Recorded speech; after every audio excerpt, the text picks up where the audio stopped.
Assalamualaikum warahmatullahi wabarakatuh. Halo, apa kabar anak-anakku semua? Semoga kali ini anak-anakku semua dalam keadaan sehat walafiat.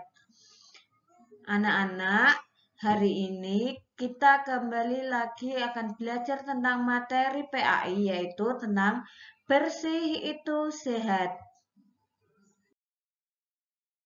Adapun tujuan pembelajaran kali ini, yang pertama yaitu setelah menonton video dengan arahan guru, siswa mampu menyimpulkan pesan video dengan benar. Yang kedua, setelah mengamati dan mempelajari materi di buku dan PPT yang ditampilkan dengan bimbingan guru, siswa dapat mengkomunikasikan kembali tentang arti bersih dan sehat. Yang ketiga, setelah mengamati dan mempelajari materi di buku dan PPT yang ditampilkan dengan bimbingan guru, siswa dapat membedakan hadas dan najis.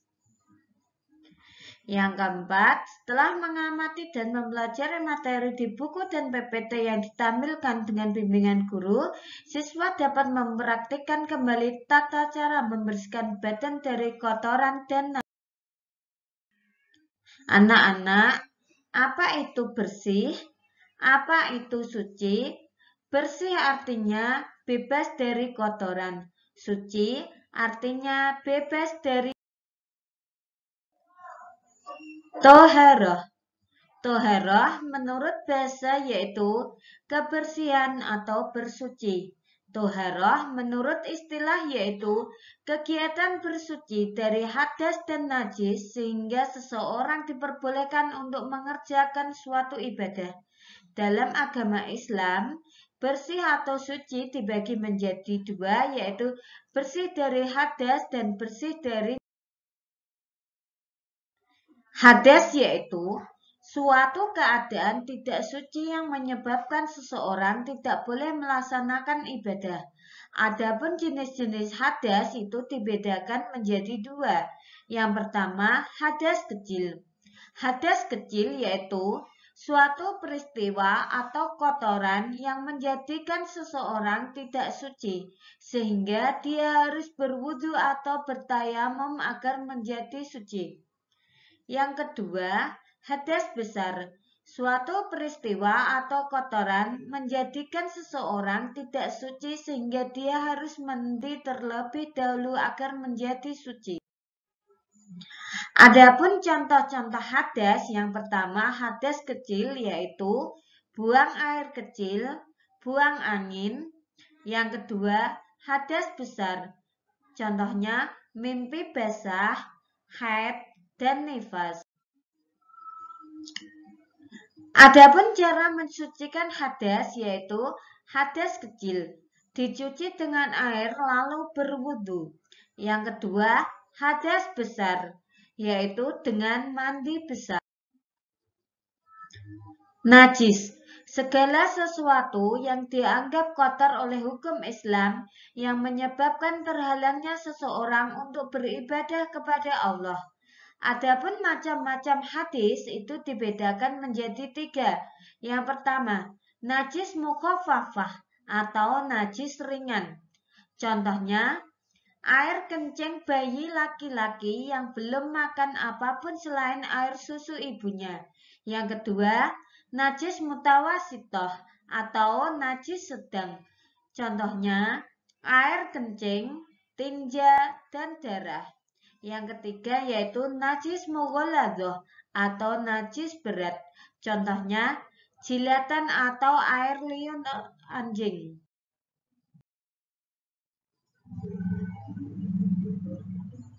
Anak-anak, ini adalah contoh najis mukhafafah gambarnya.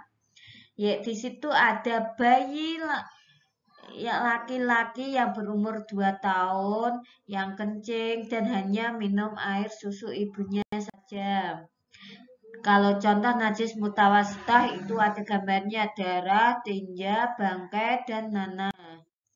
Adapun najis mughaladhah yaitu najis berat, contohnya anjing, babi, keturunan dari keduanya.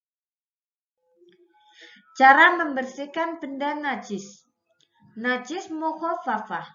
Membersihkan dengan memercikkan air pada bagian yang terkena najis. Najis mutawasitoh dengan cara membersihkannya dengan mencuci atau mengalirkan air pada bagian yang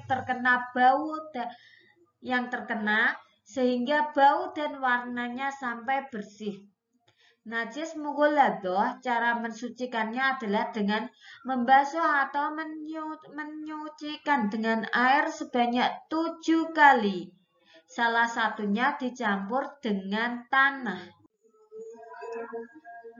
Anak-anak, demikianlah cara menggambar untuk mensucikan dari najis. Najis mukhaffafah. Najis mukhaffafah, hendaknya di najis itu dihilangkan terlebih dahulu dengan cara memercikkan air mutlak yang terkena najis kemudian dilap hingga kering. Kalau najis mutawasitoh, hendaknya dibuang najisnya itu terlebih dahulu, cuci dengan air mutlak tempat yang terkena najis sehingga hilang bau, rasa, dan warnanya. Sedangkan kalau najis mughalladah, hendaknya dibuang najisnya itu terlebih dahulu, tempat yang terkena najis itu dengan air yang bercampur tanah. Dibasuh dengan air yang bercampur tanah, kemudian cuci dengan air mutlak sebanyak 6 kali atau 7 kali.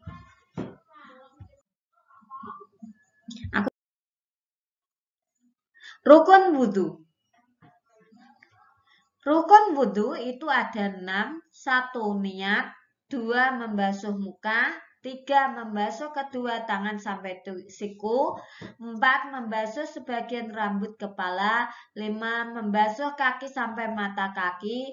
6. Tertib. Adapun niat wudhu yaitu nawaitul wudhu'a li raf'il hadasil aswari fardholillahi ta'ala. Artinya, saya niat berwudhu untuk menghilangkan hadas kecil fardu karena Allah Ta'ala. Adapun doa setelah wudhu yaitu asyhadu alla ilaha illallah wahdahu la syarikalah wa asyhadu anna muhammadan abduhu wa rasuluh.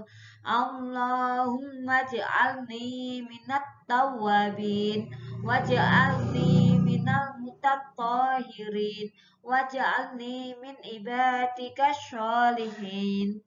Aku bersaksi tidak ada Tuhan selain yang Maha Esa, Allah yang Maha Esa, tidak ada sekutu baginya, dan aku mengaku bahwa Nabi Muhammad itu adalah hamba dan utusan Allah. Ya Allah, jadikanlah aku dari golongan orang-orang yang bertaubat, dan jadikanlah aku dari golongan orang-orang yang suci, dan jadikanlah aku dari golongan hamba-hambamu yang syarat-syarat wudhu yang pertama yaitu Islam, kedua air suci dan mensucikan, ketiga tamyiz dapat membedakan antara yang baik dan buruk, 4 tidak berhadas besar, 5 mengetahui yang wajib dan sunnah, 6 tidak ada yang menghalangi air sampai ke kulit. Adapun sunnah-sunnah wudhu yang pertama yaitu membaca basmalah, membasuh telapak tangan, berkumur, membersihkan lubang hidung, membasuh kedua telinga, mengusap seluruh sebagian kepala, dibasuh 3 kali, mendahulukan yang kanan, berdoa sesudah wudhu. Adapun tata cara wudhu, kalian bisa lihat gambar tersebut. Ayo belajar tayamum. Tayamum adalah pengganti wudhu, merupakan keringanan yang diberikan Allah kepada hambanya yang kesulitan mendapatkan air dalam keadaan darurat menggunakan debu atau tanah. Adapun rukun tayamum, 1 niat, mengusap muka dengan tanah, mengusap kedua tangan, dan tertib. Niat tayamum. Nawaitu tayammuma listibahati sholati fardhu lillahi ta'ala. Aku berniat melakukan tayamum agar dapat mengerjakan sholat fardu karena Allah Ta'ala. Anak-anak, kalian bisa melihat gambar-gambar tayamum. Maka perhatikanlah. Demikian pembelajaran kali ini. Apabila ada pertanyaan, silakan tanya kepada Bu Niri, boleh lewat chat WA maupun langsung di kolom komentar. Terima kasih.